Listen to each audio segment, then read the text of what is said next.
Fala galera, tudo bem com vocês? Na aula de hoje vamos trabalhar com aplicações de funções lá da competência 5 da prova do Enem. Eu vou iniciar aqui falando sobre logaritmo, uma aplicação de logaritmo, que vem a partir de uma função exponencial, onde o problema normalmente incógnito está no expoente dessa função, e a partir daí eu vou aplicar as propriedades exponenciais, tá? Nós temos aqui uma questão onde ele fala que P de t é igual a P0 vezes E elevado a kt. Uma questão muito parecida com essa apareceu na prova do Enem de 2019. Nós temos aqui que P0 corresponde à população no início da observação. Ele fala que K é a taxa de crescimento populacional na forma decimal. Nós temos que T é a representação do tempo em anos. E é a base do logaritmo natural, o famoso logaritmo neperiano, Então, ou também logaritmo natural. E PT, como a gente falou anteriormente, é a população em T anos. Nós temos aqui, para essa questão especificamente, que é a questão que eu peguei no livro, ele fala que a população da cidade A é o quíntuplo da população da cidade B. Então, nesse caso aqui, existe uma relação entre as duas populações. Outras informações são levadas em consideração. A taxa de crescimento da cidade A é de 2% e a taxa de crescimento da cidade B é de 10%. Ao invés de trabalhar 2 sobre 100 ou 10 sobre 100 inicialmente, vou trabalhar com 2 e com 10, depois eu multiplico por 100, tá? Nós temos aí que ele dá o logaritmo neperiano de 5, ln de 5 é igual a 1,6, que possivelmente vai ter alguma ligação com esse quíntuplo da cidade B, beleza? E nós temos aqui que ele pede o momento que elas terão o mesmo número de habitantes. Bem, por que uma função exponencial ela cai em log? Como eu falei anteriormente, quando o problema, incógnita, está justamente na parte de cima, no expoente. Porque existe aquela propriedade, chamada propriedade do peteleco, que você pega a potência e joga ela para frente, descaracterizando assim uma função exponencial. Normalmente, dentro do log, são utilizados logaritmos na base 10, log de 2, que é aproximadamente 0,3, log de 3, aproximadamente 0,48, que são os mais comuns de prova. Até porque você deve saber aproximadamente quanto vale, porque, por exemplo, no cálculo de pH, que é menos o log da concentração de H+, é de suma importância trabalhar com isso, tá? Então, por isso que log de 2 e log de 3 são importantes. Tal como o log de 5, que é oriundo também do log de 2. Nós temos aí que, nesse caso, como é um logaritmo neperiano, é um logaritmo que normalmente a gente não trabalha, todas as informações são fornecidas pelo texto. Então, muitas vezes a gente tem uma questão lá, que ele fala sobre o crescimento e você vê lá o log. Aí você assusta. Nossa, tem log nessa questão? Então, vários problemas que muitas vezes nem tem uma equação exponencial já montada, ele vai trabalhar com elementos multiplicativos, que vão ser sempre o mesmo valor, que vai gerar uma determinada potência, como por exemplo, uma fórmula de PG, onde você tem um termo fixo que vai multiplicando e a partir daí tem uma potência. Então, qualquer crescimento que tenha justamente essa relação exponencial, ele está passivo da aplicação do cálculo de log, trabalhar com logaritmo. Então, nós temos aqui, de acordo com essa questão, que tem um enunciado muito parecido e a fórmula é idêntica à questão da prova do Enem, ele fala que na cidade a população em função do tempo a população inicial é 5 vezes a população da cidade B, Então nós temos aqui que eu vou chamar a população inicial da cidade B de P0 e aqui 5 vezes P0. Nós temos ali que a equação continua com E elevado a KT, onde a taxa de 2%. Ao invés de trabalhar 2 sobre 100, vamos botar 2 e no final a gente ajusta isso, beleza? Em relação à população B, nós temos que P de T é igual a o P0 vezes E elevado a 10T, uma vez que a taxa de crescimento aqui na cidade B é de 10%. Após montar essas duas equações, ele pede um momento que se igualem, Então vamos igualar as duas fórmulas. Então, em que momento as duas coisas serão iguais? Então, 5 vezes P0 vezes E elevado a 2T é igual a P0 vezes E elevado a 10T. Então, aqui, ao simplificarmos P0 por P0, a gente vai perceber que a única incógnita é o tempo, que é justamente o que a gente quer. E como eu falei anteriormente, o tempo, a incógnita estando em cima, a gente vai utilizar a propriedade peteleco. Muita gente pode se confundir achando que o E pode ser uma incógnita, e na verdade não é. Por que não é? Porque o E, o π, o φ são números irracionais que são representados por letras, né? Letras elas gregas, letras normais. Nós temos o π, que é aproximadamente 3,14, o E, número de Euler, né? Aproximadamente 2,72 e outros valores quaisquer. E nós temos até o φ, né? Que representa a razão áurea, também é bastante comum dentro de prova. Então fique ligado nessa relação com números irracionais. Então aqui voltando na nossa questão, nós temos que 5 vezes e elevado a 2t é igual a e elevado a 10t. Então nesse momento que a gente tem uma igualdade, né, com equações exponenciais, jogaremos log dos dois lados. Vai ficar ln de 5 vezes e elevado a 2t é igual a ln de e elevado a 10t. O normal, né? A gente trabalha com log na base 10, que é o logaritmo decimal, que é aquele log sem base nenhuma, né, que é a base 10.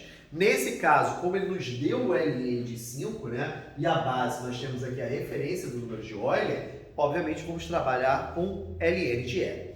Só que antes de prosseguirmos aqui, eu vou levar duas coisas em consideração. Primeiro, nós sabemos que lá no log, o log de b na base b é igual a 1, uma vez que o logaritmando e a base são iguais, nós temos aí que vale 1. Em consequência disso, nós temos o log de 10, que é log de 10 na base 10, claro que é 1. E nesse caso, para essa questão, o ln de E, que é o log de E na base E, que é o número natural, o número de Euler, é igual a 1. Então, ln de E vale 1. Nós temos aqui que nessa questão, né, também vamos aplicar a propriedade de produto, que envolve uma multiplicação. Assim sendo, nós temos que log de b vezes c na base A é igual ao log de b na base A mais o log de c na base A.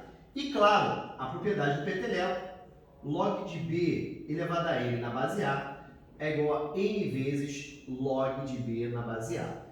Então aqui eu tenho todas as propriedades que eu vou utilizar para poder dar continuidade na minha questão. Então aqui eu tenho ln de 5 mais ln de e elevado a 2t é igual a ln de 10 elevado, e elevado a 10t. Ok? Utilizando a propriedade de peteleco, essas potências vêm para frente. Consequentemente, ln de 5 mais 2t vezes ln de e é igual a 10t vezes ln de E.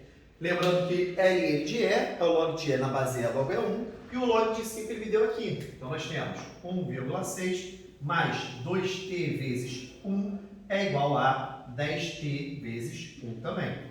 Jogando 2t para lá, vamos ter 1,6 é igual a 8t, logo, se 8t é igual a 1,6, t é igual a 1,6 dividido por 8, dá 0,2. Lembrando que eu não trabalhei com a parte decimal, né? Então, ao invés de 8, deveria ser 0,8, que seria 80%. E sendo assim, nós temos que esse tempo, ao multiplicarmos por 100, vai ser igual a 20 anos.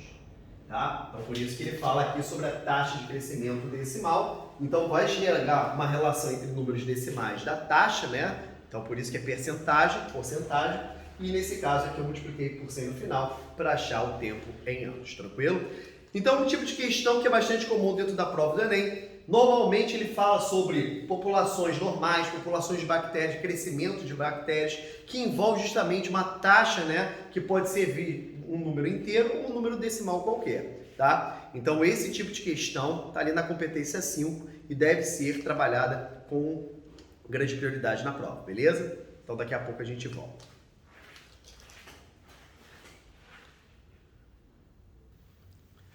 Vamos lá, galera. Na segunda parte, então, né, da nossa aula de aplicações de funções lá da competência 5, a gente vai ver aqui a relação de funções senoides e cossenoides. Então, a função seno e a função cosseno.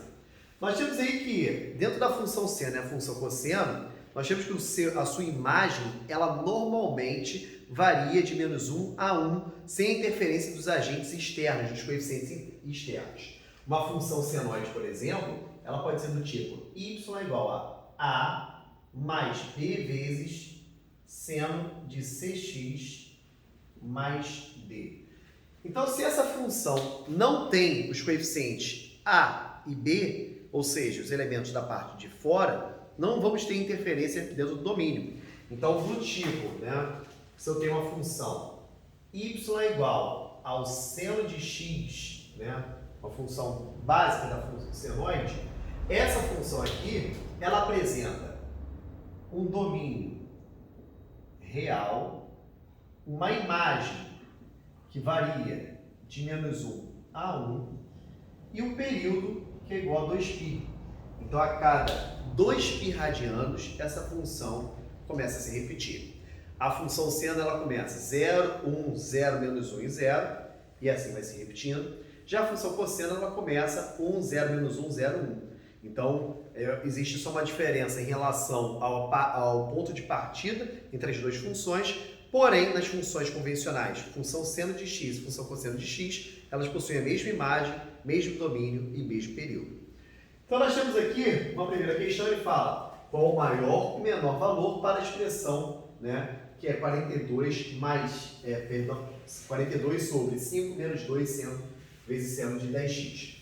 Independente desse valor aqui, isso aqui é como se fosse um ângulo alfa. Nós temos para qualquer valor alfa, independente desse valor, nós temos aí que o seno de um ângulo, ele tem valores máximos e mínimos 1 e menos 1. Então, no primeiro momento, substituindo por 1, vamos ter 42 sobre 5 menos 2 vezes 1. Então, aqui vai ficar 42 sobre 5 menos 2, né? Porque 2 vezes 1 dá 2. Dá 3, ok? Então, aqui a gente vai ter 14. Então, esse aqui é um dos seus valores. Agora, atribuindo, né, o valor menos 1, vai ficar 42 sobre 5 menos 2 vezes menos 1. Então, aqui vai ficar 42 sobre menos 2 vezes menos 1 dá 2, 5 dá 7. Então, nós temos aqui que vale 6. 6 vezes 7, 42. Então, nós temos que o menor valor corresponde a 6 e o maior valor corresponde a 14. Substituindo apenas o valor do seno ou do cosseno, independente do que tem dentro, né, daqui na parte angular, sempre vai ter valores máximos e mínimos, 1 e menos 1. Tá? Nessa segunda função aqui, nós vamos analisar não só a imagem, quanto também a relação de domínio, né? Então, vamos lá. Como é que vai funcionar aqui? Aí, obviamente, o período. Nós temos aqui, quando o problema fala sobre a imagem da função, ligada diretamente à relação de máximo e mínimo, independente do que tem aqui dentro, como eu falei anteriormente, chama isso aqui de alfa, um ângulo qualquer, tá? Nós temos que a função seno ou a função cosseno, elas variam de 1 a menos 1. Então, tem os seus valores máximos e mínimos, menos 1 e 1. Tá? Então, vamos lá. A partir do momento que essa função ela é multiplicada por 3, né? Então, deixa eu botar aqui primeiro a multiplicação por 3. Vou pegar aqui. Ó. Ao multiplicarmos por 3, aqui vamos ter a imagem modificada para de menos 3 a 3. Só que não teve só essa modificação. Tivemos aqui também, né, o 1 sendo adicionado. Então, a gente faz essa leitura de trás para frente. Então, somando mais 1, a gente vai ter menos 3 mais 1 dá menos 2 e 3 mais 1 dá 4. Então, essa daqui é a nossa imagem final dessa função senoide. Então, caso você queira saber a imagem dessa função, você vai ignorar essa parte daqui de dentro, né? Isso aqui é um valor alfa qualquer. O seno ou cosseno varia de menos 1 a 1. Analisa o que acontece em relação ao coeficiente B, que vai multiplicar, e analisa o que se apresenta em relação ao coeficiente A, vai somar ou subtrair, obviamente. Tá? Analisando agora pelo período, né, que tem uma relação diretamente com o domínio é real, mas a gente tem um intervalo de repetição. Então, o que acontece? Essa função seno, ela varia sempre 0, 1, 0, menos 1, 0, 1, 0, menos 1. O primeiro período, né, que tem valor 2π, ele vai de 0 a 2π. O segundo período, de 2π a 4π e assim por diante. Então, nós temos aqui que esse valor de 2x menos π sobre 5, que é um ângulo, ele tem uma variação que começa no 0 radianos e vai até 2π radianos, que são 360 graus. Ao jogarmos isso para os dois lados aqui, né, o menos π sobre 5, vamos ter que π sobre 5 menor que 2x menor que 2π mais π sobre 5, ok? Então, o que a gente fez nessa desigualdade dupla, né? Joguei o que estava subtraindo para os dois lados somando. Aqui fazendo o LMC vai ficar 10 mais 1, 11, né? Então aqui vai ficar π sobre 5 menor do que 2x menor do que 11π sobre 5. Ao pegarmos o 2 está multiplicando, passando para o outro lado dividindo, vamos ter π sobre 10 menor do que x menor do que 11π sobre 10. Então, como o período tem a ver com o ponto de partida até o ponto de chegada, no intervalo de uma repetição, obviamente aqui teve, né, as suas modificações. Nós vamos analisar o final e o inicial. Então, nós temos aí que o x vai variar entre esses dois valores, analisando assim o seu período. Então, o período aqui vai ser de 11π sobre 10, né? De π sobre 10 até 11π sobre 10, e fazendo essa diferença aqui, vamos ter 10π sobre 10 e, consequentemente, teremos π. Beleza? Então, é só analisar o ponto de partida e o fim da questão, ok? Nós temos aqui também uma função que tem um formato muito parecido que aparece no Enem, né? Geralmente temos temperatura em função do tempo, aqui a pressão em função do tempo, e ele fala que a pressão, né, que está em função do tempo, é dada pela função 50 mais 50 vezes seno de t menos π sobre 2, né? Então nós temos aqui, ele poderia pedir, né, sobre máximos e mínimos, ele falou sobre mínimo, o valor mínimo da pressão estaria associado a um seno igual a menos 1. Então se ele pergunta qual é a pressão mínima, então obviamente eu substituiria o seno todo independente do ângulo por menos 1, então aqui vai ficar 50 menos 50 que dá 0. E se eu botasse o valor máximo, que seria igual a 1, seno igual a 1, consequentemente a pressão máxima estaria associada ao valor de 100. Então vou até botar aqui, né? Então isso aqui seria o valor mínimo. Achando aqui o valor máximo, né? Então aqui, vou chamar de telinha. Aqui vai ficar 50 mais 50 vezes 1. Então aqui, para a pressão máxima, seria de 100. Não sei se é 100 atm, não sei quanto é que ele vai calcular ali. Se ele pergunta o tempo para ter a pressão, né, minimizada, o que acontece? Nós temos aqui que dentro da função senoide, quando a gente pega lá o seno é 0, 1, 0, menos 1 e 0. O valor mínimo está associado a um valor em radianos de 270 graus, que em radianos dá 3π sobre 2. Então, o que nós vamos fazer aqui? Nós vamos pegar esse valor e associar ao menor valor de seno, que é 3π sobre 2. Então, vou pegar aqui, ó, t menos π sobre 2 é igual a 3π sobre 2. Passando isso para lá, t igual a 3π sobre 2 mais π sobre 2, vai ficar 4π sobre 2, que é igual a 2π. E associando ali o valor máximo, seno máximo é em 90 graus, π sobre 2, então aqui vai ficar t menos π sobre 2 é igual a π sobre 2. Então t é igual a π sobre 2 mais π sobre 2, que dá 2π sobre 2, o tempo é igual a π.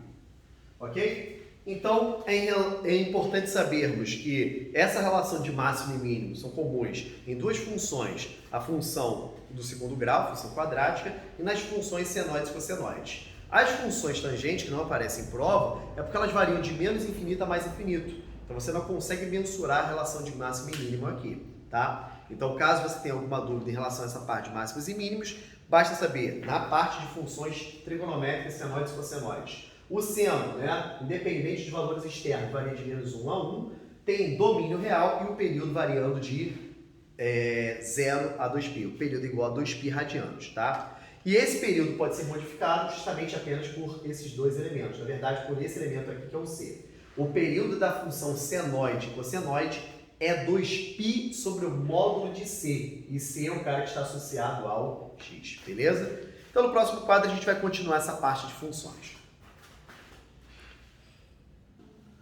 Vamos lá, galera. Vamos ver agora sobre taxas de valorização ou desvalorização, dependendo, obviamente, do valor da taxa, né? Nós temos aqui que essas funções, que serão funções exponenciais, elas vão estar intimamente ligadas ou ao termo geral da PG ou à fórmula de juros compostos, né? Lembrando aqui que a fórmula de juros compostos nós temos que montante é igual a capital 1 mais a taxa elevada ao tempo, que tem um formato parecido com o termo geral da PG, que é AN é igual a A1 vezes Q elevado a N menos 1, tá? Então a gente pode pensar também numa taxa que ela vai aumentando ou diminuindo como se fosse uma razão maior do que 1 entre 0 e 1.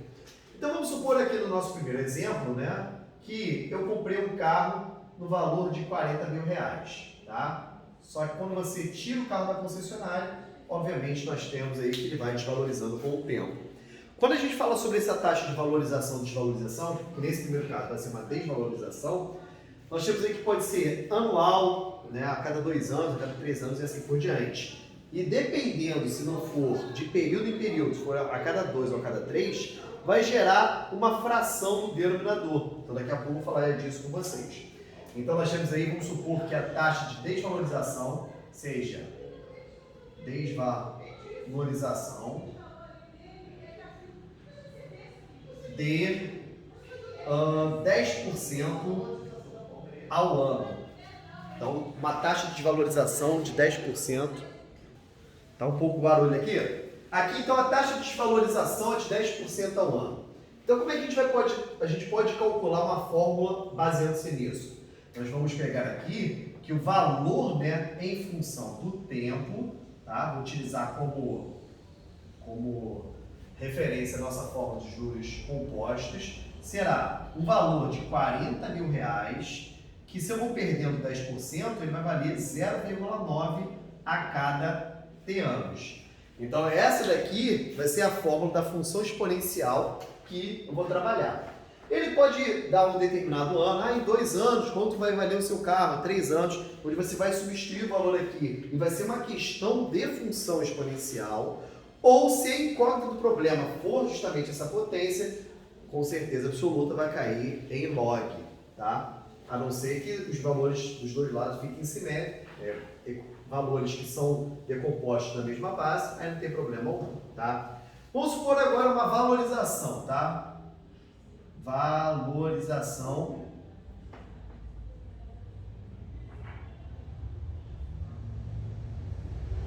de um imóvel.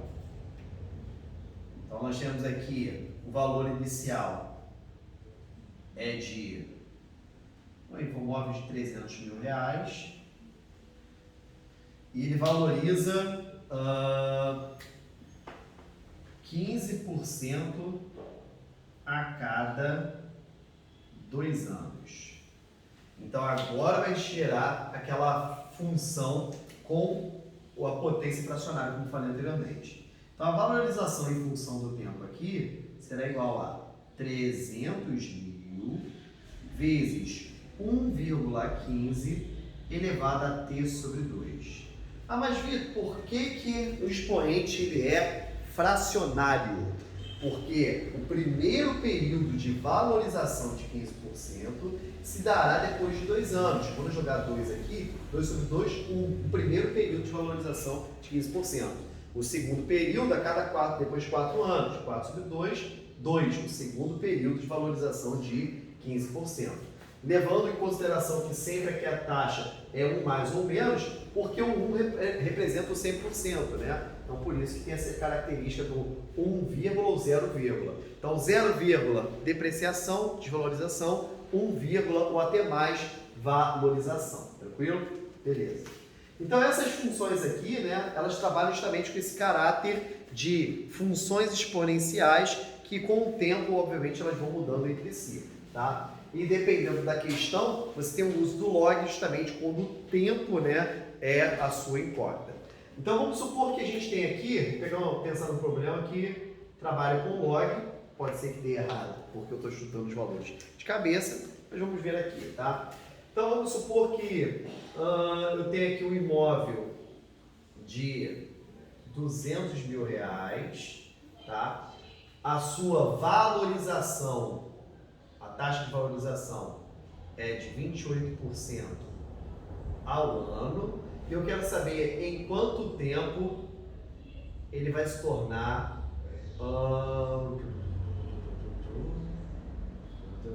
deixa eu ver aqui, 1 milhão. Vamos ver se vai dar certo esse negócio. Eu acho que vai ficar esquisito, mas tudo bem. O importante é a gente tentar. Tá?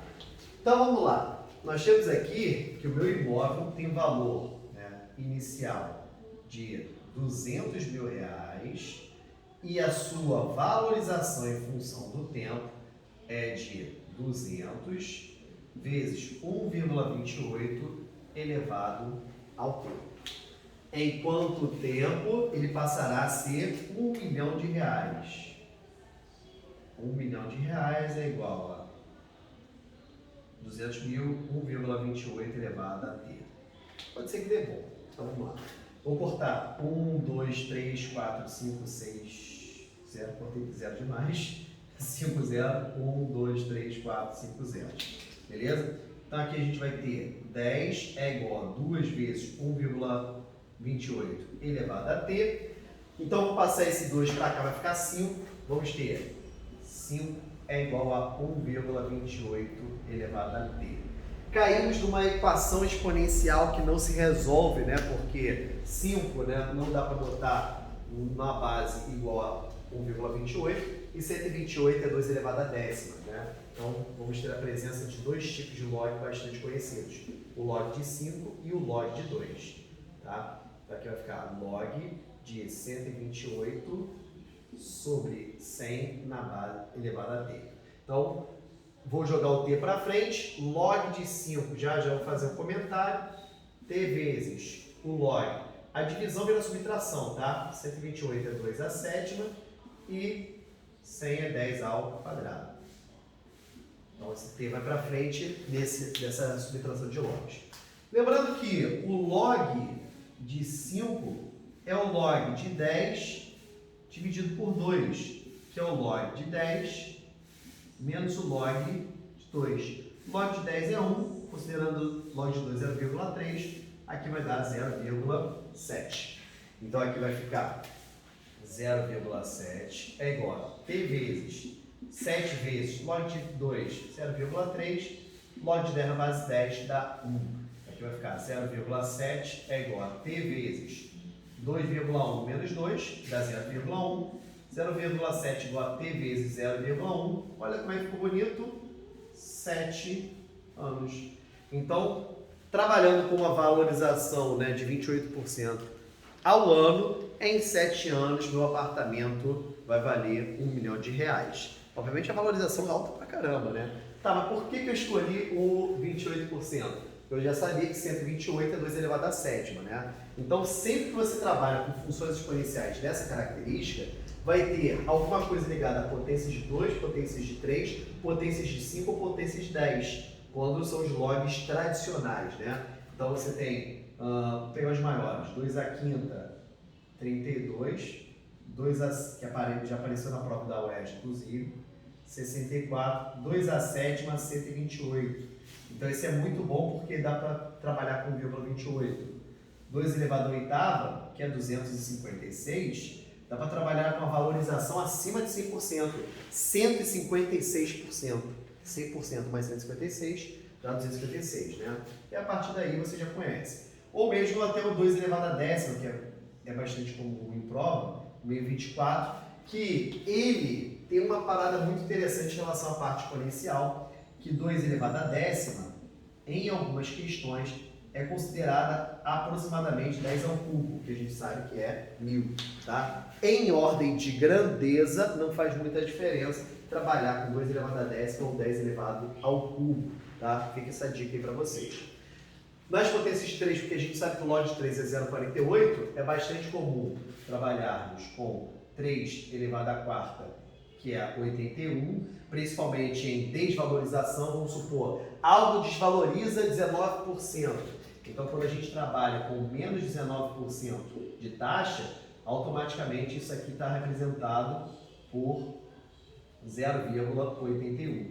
Então, vai estar associado a 3 elevado à quarta, né? Quando a gente faz 3 elevado à quinta, 243, né? Isso aqui pode estar associado a uma valorização de 143%, que vai dar 2,43, lembrando que o 1 é 100%. Então essas potências de 2 e potências de 3 são bastante comuns em prova, tá? Para a gente fechar aqui, vou falar sobre o 5 ao cubo, que é igual a 125, né? Que pode estar associado a 125%, né? 125, né? Que vai dar 1 mais 125% de aumento, 2,25. Então pode ter alguma coisa ligada a isso, né? Ou simplesmente o próprio 125 mesmo, né? Um acréscimo de 25%. Vamos botar aqui, melhor. Um acréscimo de 25% está associado a 1,25, que pode estar associado a 5 elevado ao cubo, beleza? Então, essa parte de valorização e desvalorização, você pode aplicar. Eu acho melhor trabalhar com a forma de juros compostos, sempre 1, né, para cima, você vai ter valorização e 0, a parte de desvalorização, tranquilo?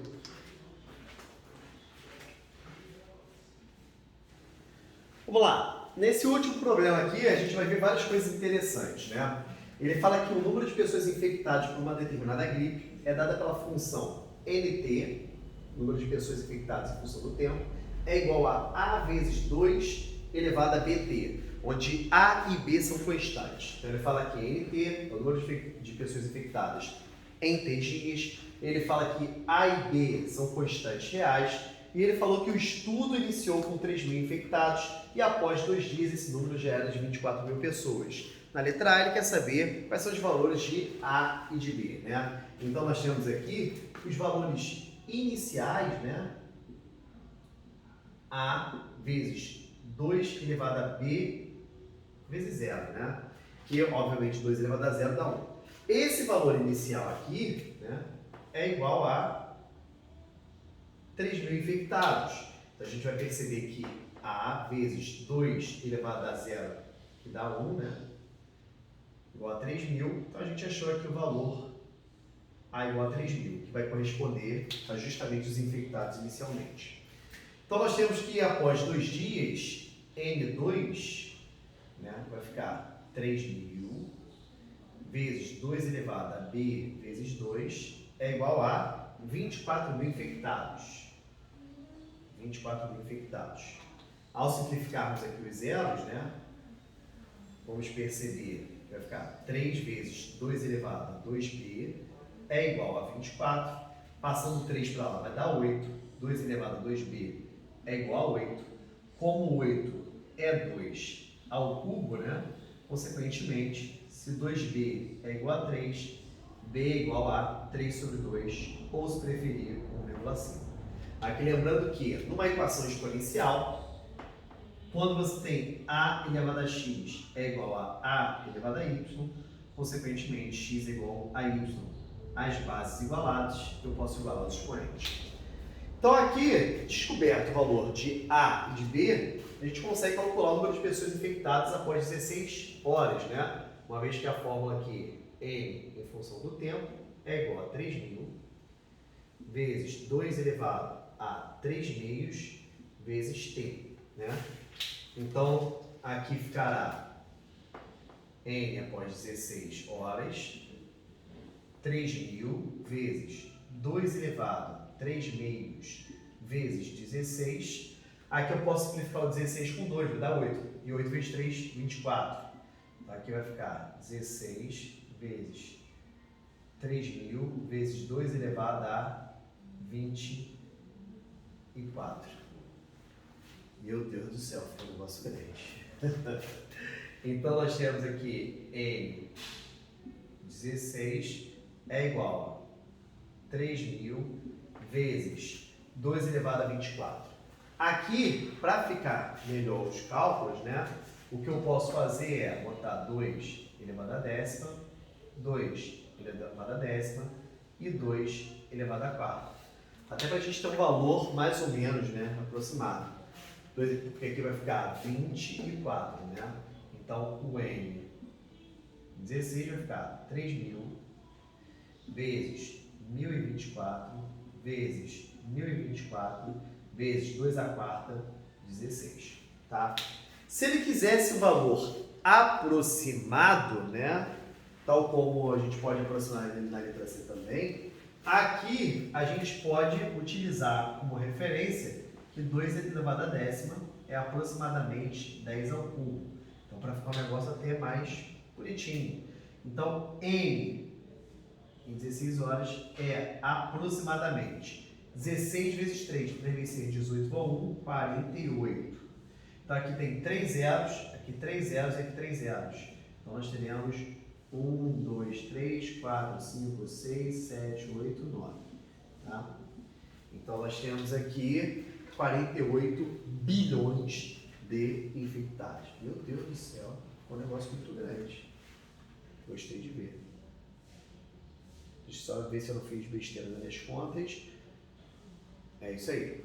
Vamos lá. O número de dias para que ultrapasse 3 milhões. Então aqui, ó, vou fazer a mesma coisa. Eu vou utilizar uma aproximação. 3 milhões, né? Então, 3 vezes 10 a sexta é igual a 3.000, que é 3 vezes 10 ao cubo, 2 elevado a 3 meios t. Ok? Ah, ficou bonitinho, né? Então aqui vai ficar, vou cortar esse 3 com 3. Aqui vai ficar, vou passar 10 ao cubo para cá, vai ficar 10 ao cubo é igual a 2 elevado a 3 meios de t. Como é que a gente vai comparar essas duas coisas? Agora eu vou fazer um processo contrário. Tal como eu botei 2 a décima para 10 ao cubo, eu vou fazer o processo contrário, para poder igualar as bases aqui. Né? Então aqui eu vou transformar em 2 elevado a décima é igual a 2 elevado a 3 meios de t, igualando as bases, igualando os expoentes, vai ficar 3 meios de t, então t é igual a 20 dividido por 3, né? Então isso aqui vai ficar 6,666, é isso aí, 6,666. Tá? Então vamos ter, o tempo está em, me perdi, em dias, 6,666 dias. Beleza? Então, essa questão ela é legal porque ela trabalha aqui com uma função exponencial, diferente das questões que a gente estava fazendo anteriormente, que estava trabalhando com logaritmo. Aqui a gente fez a utilização de algo que eu tinha comentado anteriormente, né, no quadro anterior, que é bastante comum fazer as aproximações de 2 elevado a décima para 10 ao cubo. Beleza? Galera, espero que vocês tenham gostado, né? Semana que vem a gente se encontra de novo. Um grande beijo e até a próxima aula. Valeu!